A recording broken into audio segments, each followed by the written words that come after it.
Good evening, folks. We have a wonderful evening's entertainment lined up for you, one that will provide several hours of pleasurable relaxation and diversion for you and your family. Did you fail to dress up for tonight's show? No tie, an old shirt and slacks, a house dress? Well, don't give it a thought. We're glad you came as you are. We just want you to enjoy yourselves. We hope you'll make this a weekly visit. Bring the family, bring your friends. A gay, pleasant evening for all. We hope you have a wonderful time. Come back soon.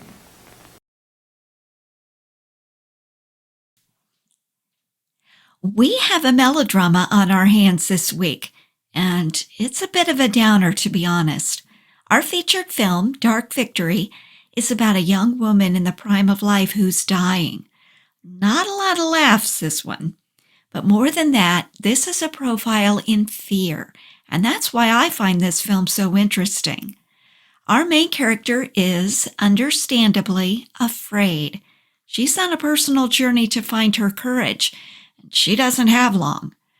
As a person who's been very anxious about all sorts of things my whole life, this one speaks to me directly. If you've already died 1,000 deaths, Dark Victory might be for you too. It's dead ahead on the Vintage Century Idle Hour.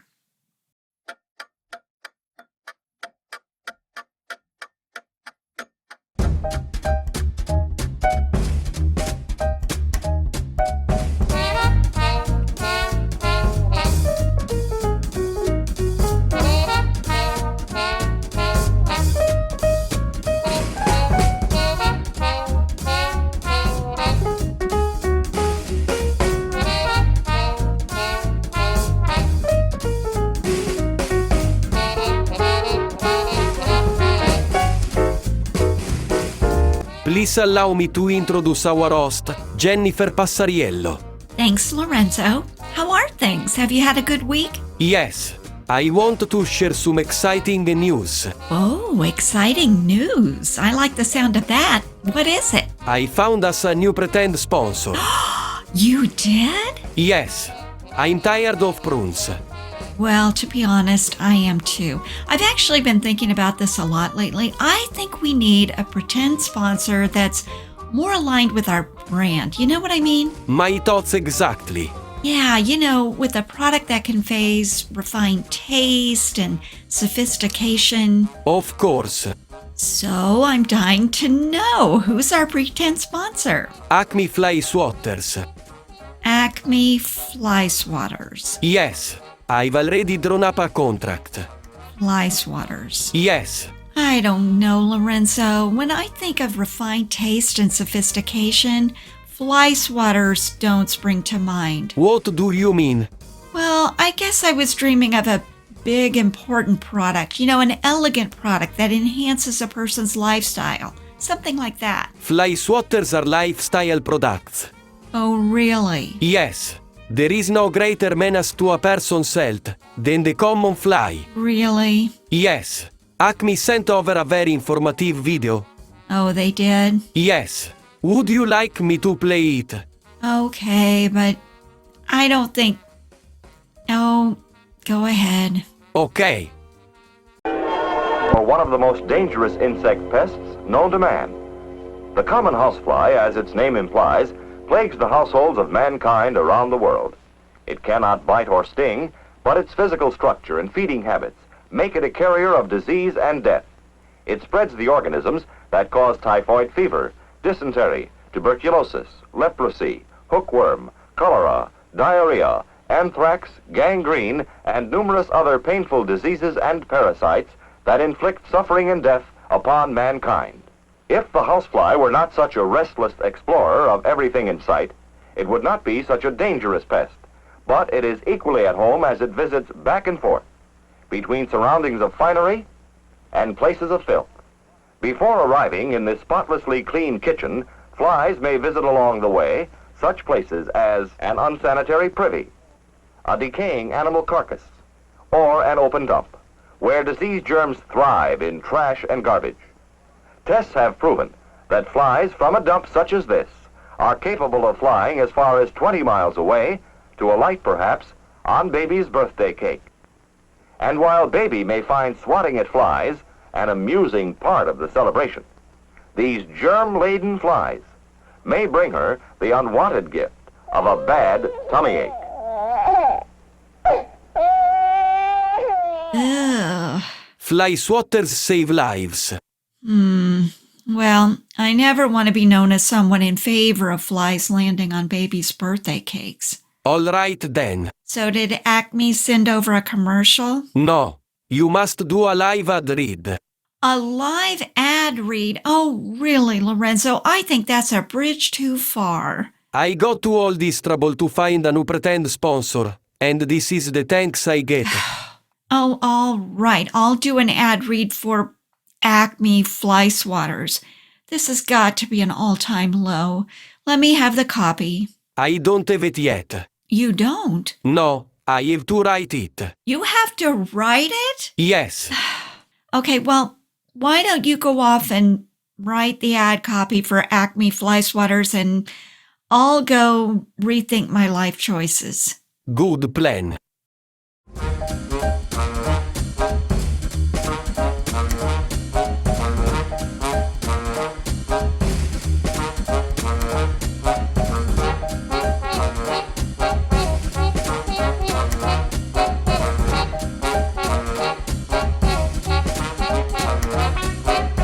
Tonight's silver screen adventure takes us to Long Island, New York, and then later to Vermont, where we meet the young socialite Judy Traherne. She's wealthy, full of youthful exuberance, and loves a good party. She's part of the smart set in Long Island, and life couldn't be better. There are those headaches she's been having, though, and some memory loss, dizziness, double vision. Now, she ignores those. She doesn't have time for illness. But sadly, as it turns out, she has little time indeed. Those symptoms signal a brain tumor, and she only has months to live. No, tonight's feature is not a happy tale. It is an interesting tale, though. I mean, how does this young girl with such optimism manage the time she has left? How does she deal with the overwhelming fear of an early death? Well, these are questions answered through the plotline of Dark Victory. I admit I had heard of Dark Victory for years probably, but I never wanted to watch it because for some reason I thought it was a war movie. That probably has to do with the victory in the title, but that victory actually hints at an interesting point of discussion. What is the victory in this film? Well, we'll get to that later. Now, this film stars Bette Davis, and I think we need to spend a little bit of time with her before we get into our story. Now, we already met Bette Davis, of course, in episode 9 of this series, when All About Eve was our featured film. But as I think everybody knows, Bette Davis is a huge figure in Golden Age Hollywood. She's on the American Film Institute's list of greatest screen legends, second only to Katharine Hepburn. And she was nominated for, count them, 11 Academy Awards over a 28-year period. Her first nomination was in 1934 for Inhuman Bondage, and her last nomination was in 1962 for a film I dislike intensely, the extremely unwatchable Whatever Happened to Baby Jane. Oh, I just can't tolerate that film. But anyway, one of those Best Actress nominations for Bette Davis was for her portrayal of Judy Traherne in Dark Victory. Now, when you look into the accolades that Bette Davis received throughout her career, well, and even now, decades after her passing, her acting style is often described as forceful, intense, broad-ranging. She's considered one of the most influential actresses of all time. And yet, her acting, in films like Dark Victory, oh goodness. I mean, it doesn't seem authentic at all. By today's standards, her acting would seem overdramatic, overdone. But that's true of a lot of the performances that we see in Golden Age films. Have you ever noticed that? In modern films, there's this level of realism that almost makes you forget you're watching a movie. When done well, the actor makes us think that they're not just portraying a character, but they are being that character. In classic films, the opposite is true. I don't believe for 1 minute that Bette Davis is dying in Dark Victory, nor do I think that she's experiencing the feelings of a young woman who's dying. She does a great job putting elements and behaviors together to show us what dying young might look like, but we don't get that authentic feeling that this is a woman who's actually dying. Now, I wanted to find out more about these differences between Golden Age Hollywood acting and modern acting. And I found a really great video on YouTube on this subject by Thomas Flight. And it's called, "Why Does Acting Feel So Different Now?" I'm going to put a link in the show notes if you want to watch this video in its entirety. I thought there were a lot of interesting things to be learned in his video. He talks a lot about method acting, and I am just now learning a little bit about method acting. I mean, I've known what it is for some time, but I don't really understand it. So I'm actually reading a book about it right now, but I just started it. It's called The Method: How the 20th Century Learned to Act by Isaac Butler. But I've just begun my learning journey on that topic, so I don't have much to share, but Thomas Flight does talk about not just method acting, but just acting in general. And there are some interesting things here. So early acting techniques, he said, had to factor in the mechanics of film production. Elocution, for example, was paramount, so the actors could be heard and understood clearly. Exaggerated behavioral responses and expressions were important, so they would come across visually on the screen. Early film equipment created a very real barrier between the actors and the viewing audience, so the physical and technical mechanics were important in trying to bridge that gap. Actors often became known for playing a particular type. The example Flight uses is Humphrey Bogart, who we met in Casablanca, and who, by the way, is also in Dark Victory. Now, his type was that hard-boiled, cynical character type that we've talked about before. That's what the audience expected when he came on the screen. So he had to strike a balance between fulfilling the obligations of that type that audiences expected with what was necessary to convincingly move the story along. Now, early actors played characters. They delivered their lines, they hit their marks in order to create a particular result, the result being an emotional effect. This is perhaps the biggest difference between the acting standards of yesterday and today. Golden Age actors focused on playing characters. Modern actors focus more on being characters. They place themselves psychologically in the place of the characters, and then they draw also on their own lived experiences so that the emotions that come about are natural, they're more organic. Now, all of this is to say that Dark Victory is an emotional story. I mean, a young girl is dying, and yet it may not feel authentically emotional. At least it didn't for me. These differences in acting approach go some distance in explaining why. All right, well, let's get to our cast. Dark Victory has some names in it that you'll recognize. Bette Davis, of course, is Judy Traherne. George Brent is Dr. Frederick Steele. This is Judy's doctor and her love interest, and also ultimately her husband. Now, the name George Brent may not ring a bell, but we have met him before. He was in the film Tomorrow is Forever, opposite Claudette Colbert and Orson Welles. We covered that film in episode 3 of this series. Well, our old friend Humphrey Bogart is in this movie. He plays Michael O'Leary. Now, he's kind of an interesting character. He's the stable hand who secretly loves Judy from afar. We then have Geraldine King. This is Judy's friend and secretary.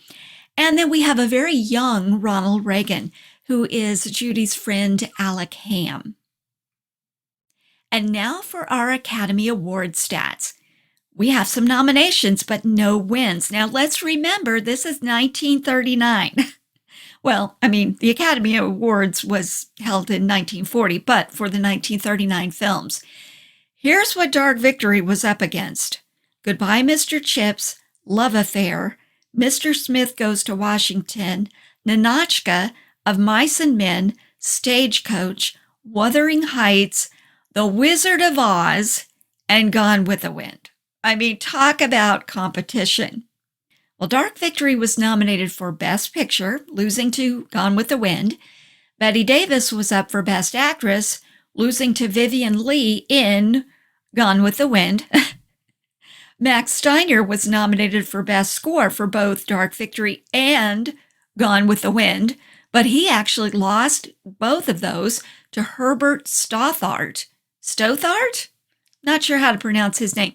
But anyway, he won for The Wizard of Oz. What a year. Okay, so we've set the stage for this week's film.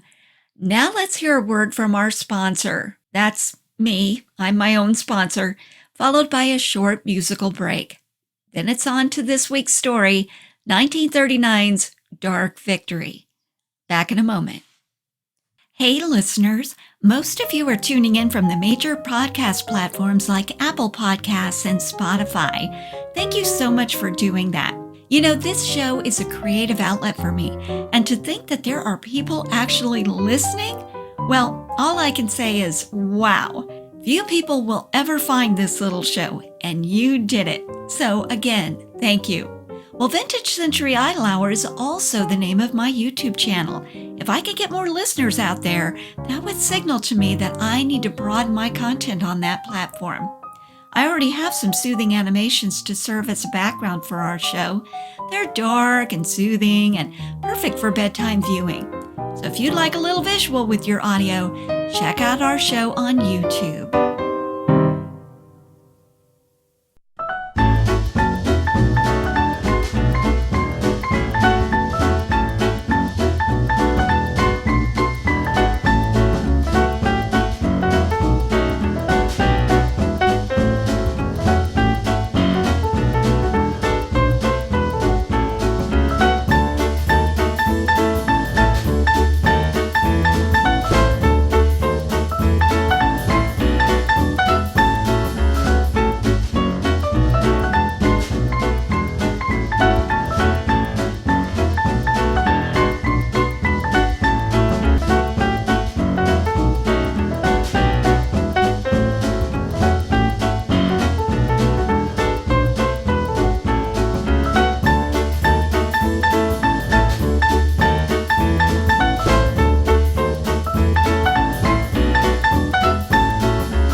Attention listeners. May I please have your attention? The following portion of our show contains a number of spoilers. Yeah, I want to emphasize that we go all the way in telling these stories. So if you haven't seen Dark Victory, I do suggest that you stop this episode, go watch it, and then come back. But remember to come back. If you do go and watch it, please don't leave me alone with my AI-generated announcer. I'm counting on you. So I told you in our intro that Judy Traherne is a young, exuberant socialite and party girl. She's living her best life. She's wealthy. She has plenty of leisure time. She's got friends. She's got horses. She's also a kind-hearted girl. Everyone loves her, and none more than her secretary and best friend, Anne. Now, Anne is aware of some weird stuff happening with Judy. Judy keeps getting these killer headaches, for one thing, but she's also complaining of double vision. And Anne is also aware of some accidents that Judy's been having, like bumping into things or steering her horse into odd directions. And most telling of all, she's no longer capable of lighting her own cigarettes. Yes, that's right. She sees two of everything, and she can't quite line up the match with her cigarette. But there's other weird stuff happening with Judy, too. Her memory is terrible. She can't remember things that just happened. And she started losing constantly at bridge. All of this is very out of character for Judy. So, yeah, there's something wrong with her, all right. And Anne urges her to see a doctor. So Judy's regular doctor refers her to Dr. Frederick Steele. He's our neighborhood brain surgeon. But he's packing up. He's getting ready to leave town to start a new life in Vermont. He decided he wants to stop treating patients and start researching how to prevent them from becoming ill in the first place. He already has a home in Vermont. He plans to set up a research lab there. But just as he is literally about to leave town, within minutes of leaving, Judy walks into his office. And after meeting her and becoming quite taken with her, he decides to temporarily postpone his trip to Vermont. Now, Judy's not keen on seeing a doctor or even talking about her health problems. Why not? Because she's afraid. She wants instead to ignore everything in the hope that it just kind of resolves itself. Now, I can totally relate to this, can't you? I've done that same thing, just hoping problems solve themselves. Well, Dr. Steele has an amazing bedside manner. He puts her at ease, and while he's diagnosing her, he breaks through her defensive shell. Now, here's a condensed clip of their first examination.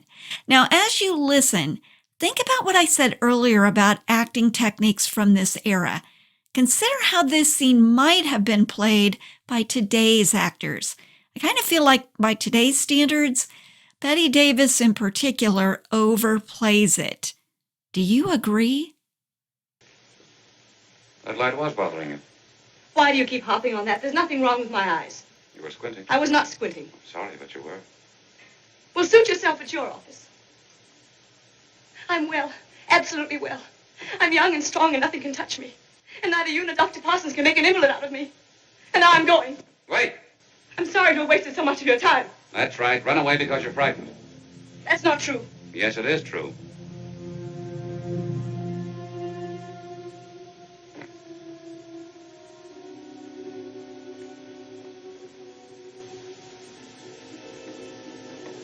That's why you held certain things back from Dr. Parsons.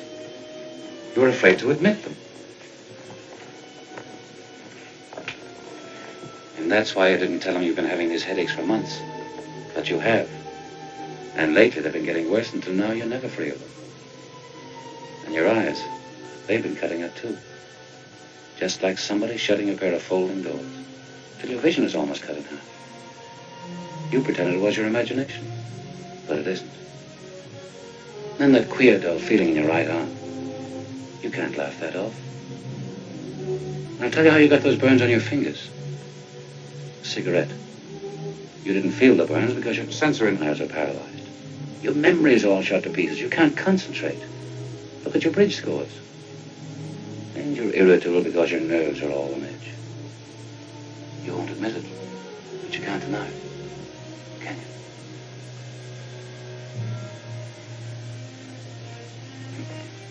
Now I think we'll get somewhere. Come on. Come on. What stands out to me in this scene is that Davis looks, this is an audio-only podcast, so I guess she sounds like she's acting. Remember that the modern approach to acting is to appear so natural that we forget we're watching someone is reciting lines. But in this case, we can tell that somebody is reciting lines. Well, Judy is afraid, as we said before, and when she can admit it, Dr. Steele recognizes that this is the first step in meeting this thing head on. Dr. Steele ultimately diagnoses Judy with malignant glioma. This is a tumor in her brain. He performs a surgery, but that only treats her symptoms. And after consulting other specialists, all the doctors agree that Judy has less than a year to live. Now, here's the wild thing, though. She's going to seem fine. I mean, she's going to seem fine until almost the very end. So she'll live a normal life, although death is certain, okay? There's no way to avoid it, but she's going to be living a normal life, and then all of a sudden, she'll go blind. And then moments after that, she'll die. So it's going to be painless, but it's going to be swift. Well, now, to allow her a few more months of happiness, Dr. Steele decides to lie to Judy and also Anne, the best friend, and assures them that the surgery was a success. But Anne is suspicious, and she actually confronts Steele. Steele admits the truth, and he tells Anne that she must never know that she is going to die soon.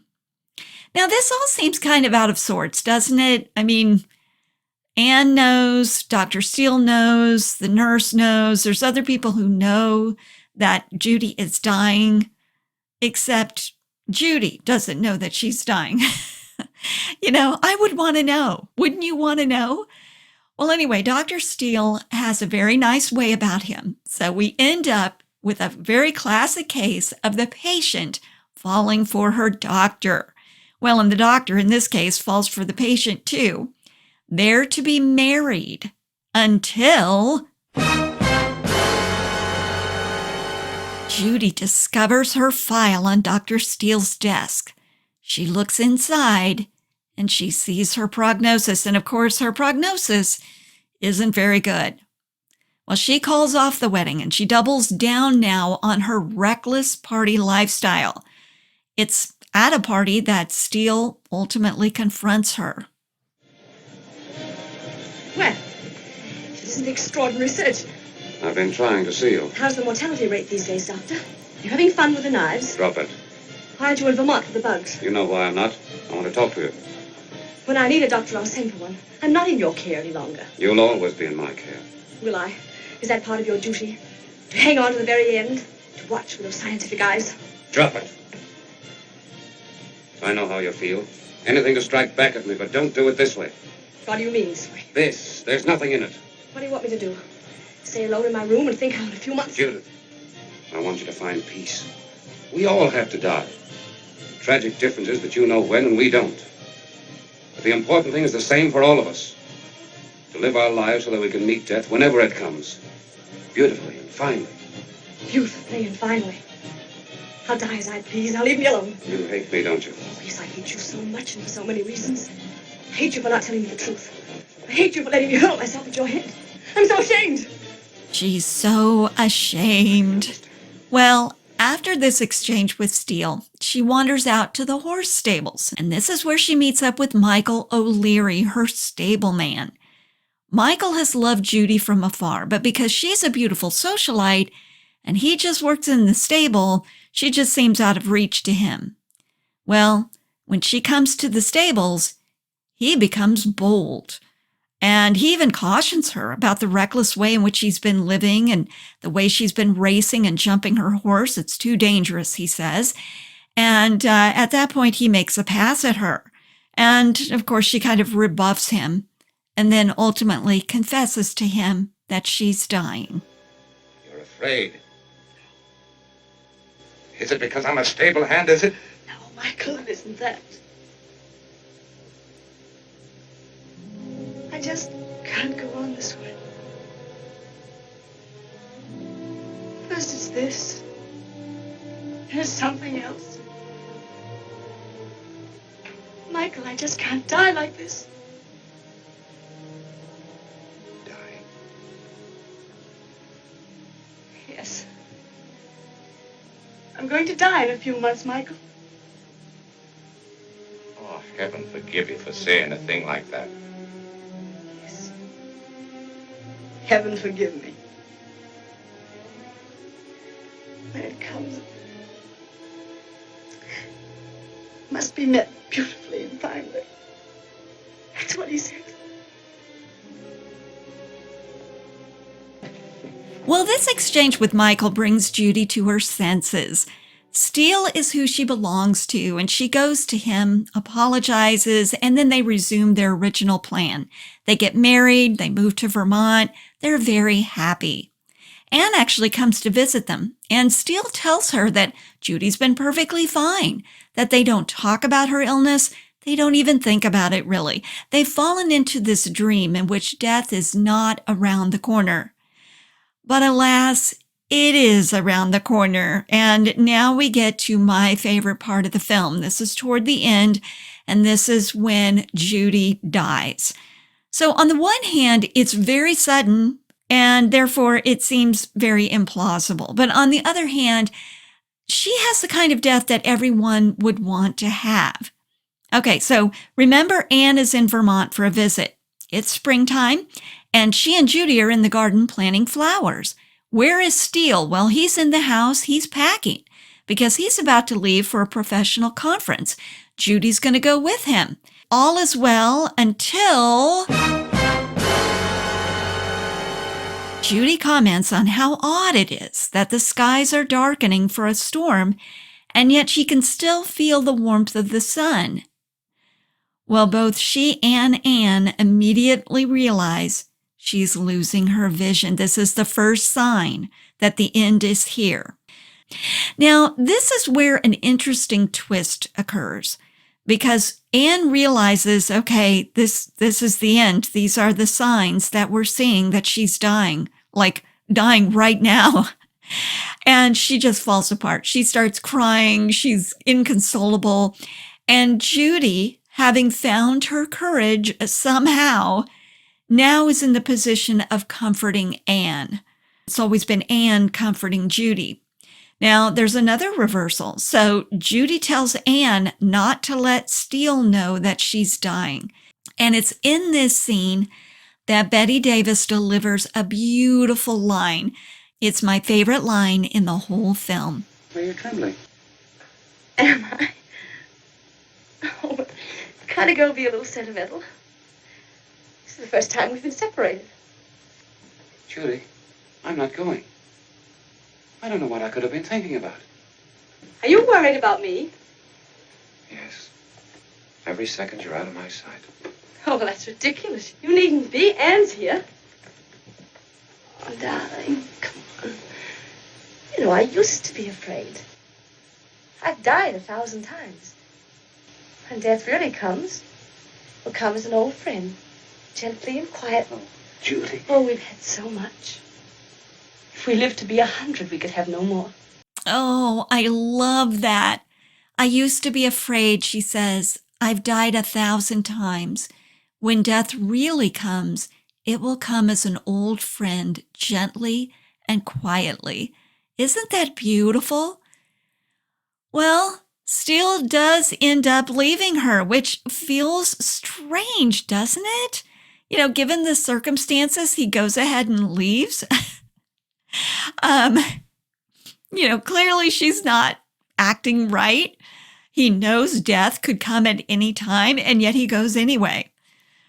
Well, Judy tells Anne and the housekeeper and her dogs goodbye, that she doesn't want to be disturbed. She goes up to her bedroom, she lies down, and then gradually, with the camera fixed on her face, it goes out of focus as Judy passes away. I mean, it's really kind of a beautiful ending. And as I said before, this is like the best possible way to die. You just lay down and you peacefully go. Now, there's an interesting storytelling device in this scene that kind of circles back to when Judy met with Steele for the first time as he's examining her. So when he is talking to her and trying to get a handle on what's going on with her health, he pulls the window shade up. So the window shade was down. He goes to that shade. He lifts it up to see how the light affects her vision. and then he pulls it down again when he sees that the light bothers her.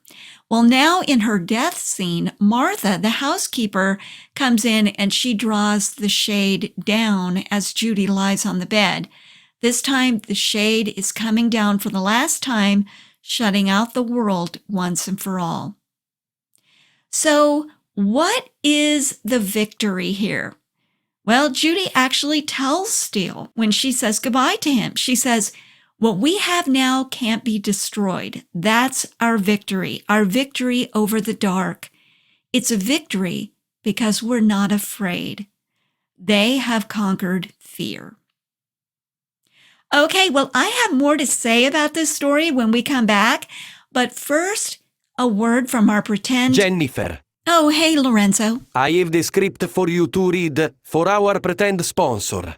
Oh, right, the fly swatters. Yes. Okay, let me have it. First, I have an informative presentation. An informative presentation? Do I have to give this presentation? No, I will play a recording. Oh. A new generation of flies is ready to carry on the spread of filth and disease. Since there are not sufficient natural controls to effectively reduce the fly population, man must assume the responsibility for stopping this notorious public health enemy from wandering at will in our communities. But swatting flies one by one, while millions of new ones are hatching, will begin to solve the fly problem. And now please read this. Oh, what has happened to this show? I just wanted a nice, classy little podcast. That's all I wanted. Please read the script. Introducing the ultimate weapon in the war on wings, the SWAT Master 500 Fly Swatter by Acme. Neutralize threats to your personal space and say goodbye once and for all to sneak attacks on your snack foods. The SWAT Master 500 is your nuclear option for solving your fly problem. Oh my goodness. Lorenzo. Keep going. With its high durability and precision grip, you won't miss your target. Whether you're defending your picnic or baby's birthday cake, flies won't stand a chance.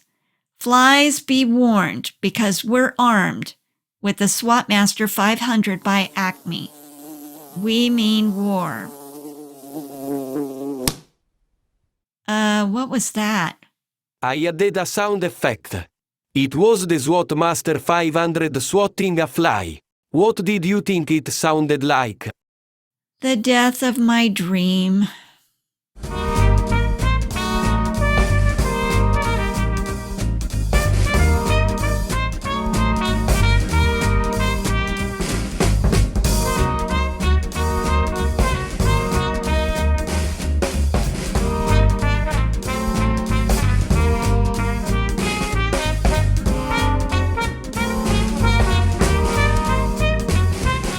So, I didn't love this film, and I actually liked it less the second time around. You know, I generally watch these films at least 2 times. The first time I just sit and watch, and then the second time I take notes on my observations. Well, the first time I watched it, I was interested in this study of fear. You know, what does a person do when confronting something fearful that's immovable? I mean, this woman could not escape the thing she feared most. But there were a lot of things about this film that I found very unsatisfying, and I'll mention a couple of these things in a moment. Another thing that I didn't love in this one was Bette Davis. You know, I've never been a huge Bette Davis fan, but I did kind of find her difficult to watch in this movie. I think she was better in All About Eve. But while I didn't love this film, I didn't completely hate it either. You know who I really liked in this film? George Brent. You know, he has such a nice way about him. I've said that a couple of times already in this episode, but it's true. You know, there was something beautiful about that death scene, as implausible as it seemed. So essentially there was, you know, some good and not so great things about this particular movie. All right, well, enough with the preliminaries. Let's get to the rating. Story. Was this an interesting and entertaining story worth telling? I gave this 3 diamonds. It was entertaining. It was unsatisfying, as I mentioned before. We saw this woman overcome fear. She says at the very end that she was no longer afraid and that they have achieved victory over fear. I love that sentiment. But here's the thing that I find very unsatisfactory. How did she overcome the fear exactly?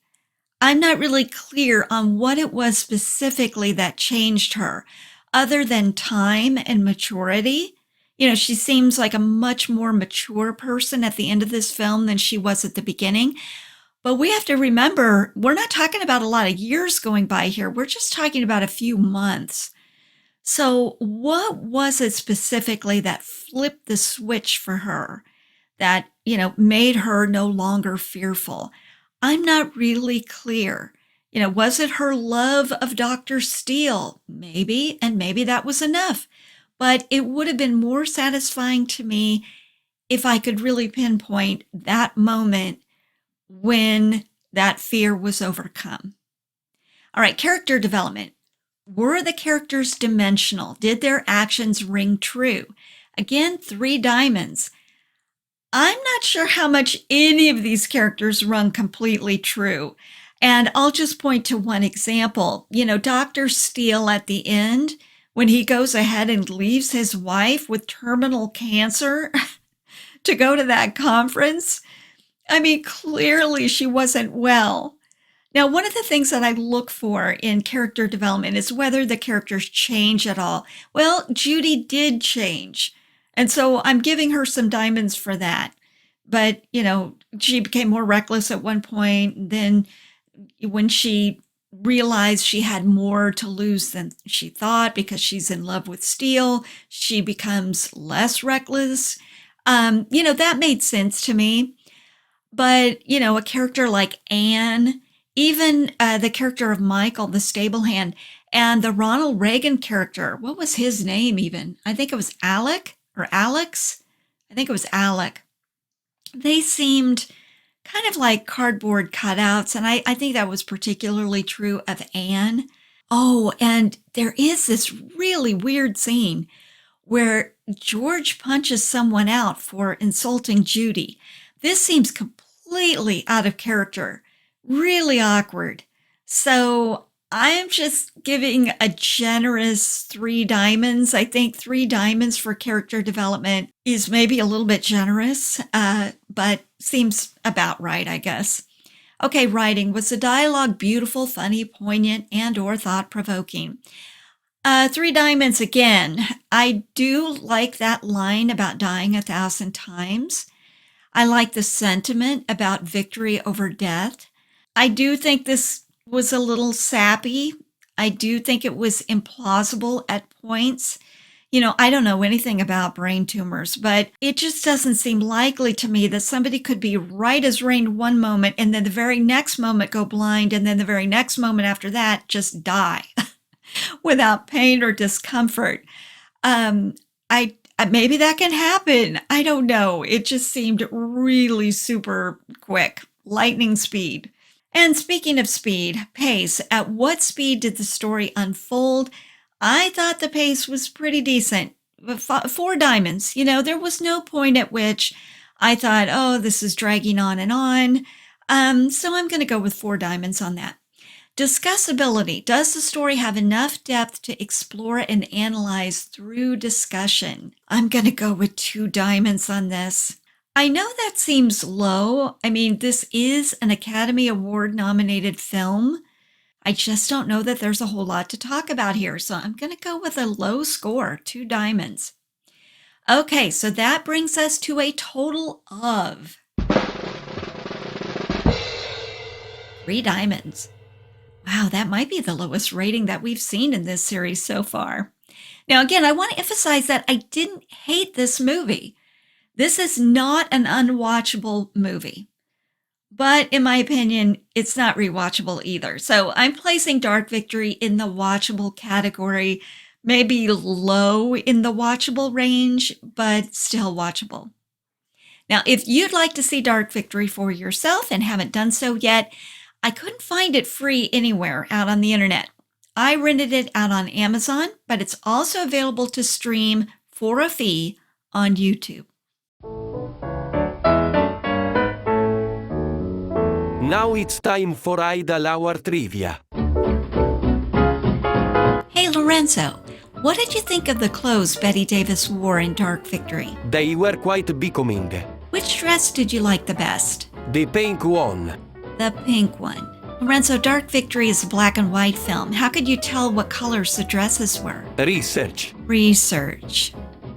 You didn't watch the film, did you? No. Well, Ori Kelly designed her wardrobe. He actually designed costumes for a lot of famous films over a career spanning 30 years. Which of the following films did he design costumes for?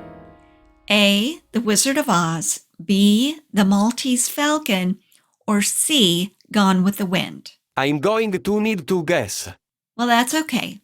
20 seconds.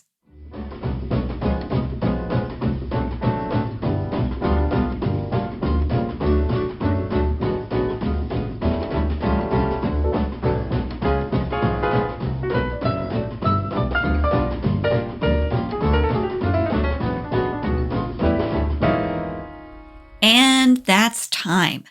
What do you think? Which of the following films did Ori Kelly design costumes for? A. The Wizard of Oz, B. The Maltese Falcon, or C. Gone with the Wind? Gone with the Wind. No, I'm sorry, Lorenzo. Walter Plunkett, I hope I'm pronouncing that correctly, designed the costumes for Gone with the Wind. Adrian designed the costumes for The Wizard of Oz, and Ori Kelly designed costumes for the Maltese Falcon. That was a good guess, though. You know, the Maltese Falcon keeps coming up on this show, and I still haven't seen it. It is on the list, though, so I have a feeling we're going to be seeing it soon.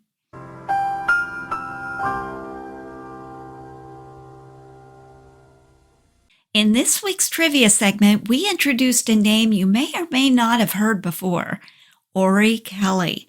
Now, I know of him from his scandalous gown designs for Marilyn Monroe in Some Like It Hot. Now, sidebar, Some Like It Hot is a film on my Idle Hour film list. But honestly, I don't know when I'm ever going to get to it. I have seen it already, and brace yourselves for a very unpopular opinion. I have placed it in the unwatchable category. Yes, I know it's a classic. I know everyone loves it. I wanted to love it. I especially wanted to love it because it was filmed in part at the Hotel del Coronado, you know, the Hotel Del near San Diego. And I've been to that hotel. In fact, I've got a book about that hotel that I bought in their gift shop sitting on a bookshelf in my study. They feature a lot of stories and pictures in the book, but also at the hotel about the filming of Some Like It Hot. That's a big part of their history. But honestly, I was bored by it. I'm not wild about comedies, you know, so it had that going against it from the jump. But the storyline was just so silly, and it just really bored me. I could not get into it. But the other thing that I didn't like about Some Like It Hot were Ori Kelly's designs. Yeah. You know, Marilyn Monroe was dressed in gowns that were barely there. I mean, honestly, there's the one gown that from any distance at all, it looks like she's not wearing anything. And when I see those gowns, one word comes to mind: exploitative. You know, I actually have a really soft spot for Marilyn Monroe. I think she was complicated. She was very talented, smart, and relentlessly exploited. I mean, you could make the argument that she put herself in the position of being exploited. You know, that you could make that case. And I'm no expert on Marilyn Monroe, but I always sort of get the impression that there was some hurt there, some damage that animated her. And Ori Kelly's designs for her in that film, you know, the couple of gowns in particular, I felt just sort of used her in a way, if that makes sense. So I have no great fondness for Ori Kelly for that reason. So, who was this guy? Well, he was an Australian American Hollywood costume designer who won 3 Academy Awards for his work, one of which was for his work on, wait for it, Some Like It Hot. What do I know, right? Okay, well, anyway, his other awards were for An American in Paris. Okay, I do like the costumes in that film. And then another film that I have never heard of. It's called Les Girls, which I think is French for The Girls, which was a musical featuring the music of Cole Porter. I love Cole Porter, so I may have really liked that film. Well, anyway, he was a prolific designer, and he worked on several films that are now considered classics, including 42nd Street, as we know, Maltese Falcon, Casablanca, The Arsenic and Old Lace, Harvey, Oklahoma, the musical, that was kind of a surprise, and Auntie Mame, just to name a few. I actually found a list containing 300 films that Kelly had worked on. Now, in addition to designing costumes, he also wrote a column. It was called Hollywood Fashion Parade, and it was published in Hearst newspapers in the 1940s.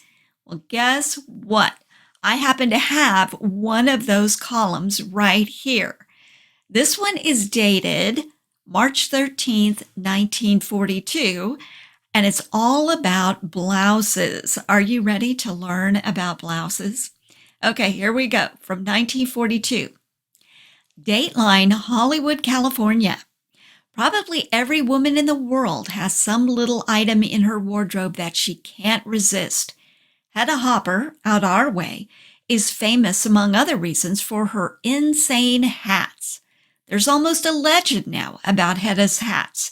She's expected to wear the extremist ones and will gaily lead you through her house and show you her tall glass cases housing the most fantastic and smartest hats in the film capital. Ida Lupino can't overlook a good-looking bag or a pair of gloves, and Betty Davis can't overlook an unusual belt. Madeleine Carroll loves a pair of beautiful shoes. Okay, now wait a minute. Who is Madeleine Carroll? That is a name I don't know. Hang on, let me look this up. Ah, she's an English actress, remembered for starring in Alfred Hitchcock's The 39 Steps. Okay, good to know. Back to the column. We're here to wager that before long, the entire feminine world will be collecting and going mad over blouses. Joan Crawford, until now, was alone in her intense love for blouses. She owns around 50 of them. However, now that suits are so important, blouses are bound to be. Most of them are as feminine in guise as the ladies who wear them. However, the strictly man-tailored blouse is still tops in popularity. We'd suggest here and now that only the most feminine-looking women wear strictly tailored blouses because they do defeminize. Geraldine Fitzgerald in The Gay Sisters wears a great many of this tailored type of blouse. Only someone as girlish-looking as Geraldine could get by with it.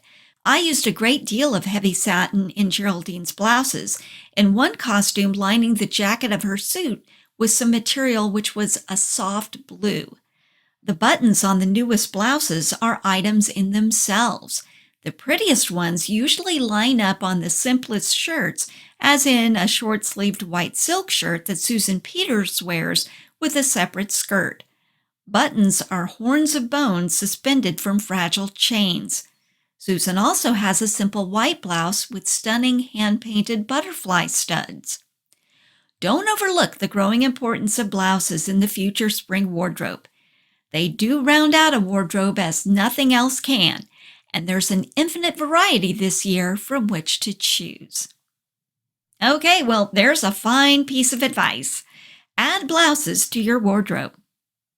Ori Kelly wrote memoirs, too, in addition to his column, and these memoirs were not really published. They were held in keeping by a relative until they were ultimately published in 2015 as The Women I've Undressed. A longtime alcoholic, Ori Kelly died of liver cancer in 1964. He was 66 years old. Oh, there's the clock. It's time to put another episode on the shelf. So let's see, what movie should we explore next week? Decisions. I'm consulting my movie list, which has, let's see, how many movies do we have on it now? Oh, wow, over 200 films. You know, when I started out, I had a list of 80 films. It just keeps growing. Okay, let's see. Oh, yes, I've got a great one for us next week. Patterns from 1956. Now, you can find this one out on YouTube for free. If Patterns doesn't come up in your search, try Rod Serling's Patterns. Yes, I said Rod Serling, as in The Twilight Zone. Now, Patterns is nothing like The Twilight Zone, but it is really good. Well, thanks for hanging out with us this week. Don't forget our YouTube channel, the Vintage Century Idol Hour. And if you like this goofy show and you want to give us a little push, please subscribe and leave a comment. If you're listening out on the podcast platforms, please leave us a good rating. That would be tremendously amazing. Have a great week. When your week is through, come on back and see us. We'll be waiting for you. Say goodbye, Lorenzo. Goodbye, Lorenzo.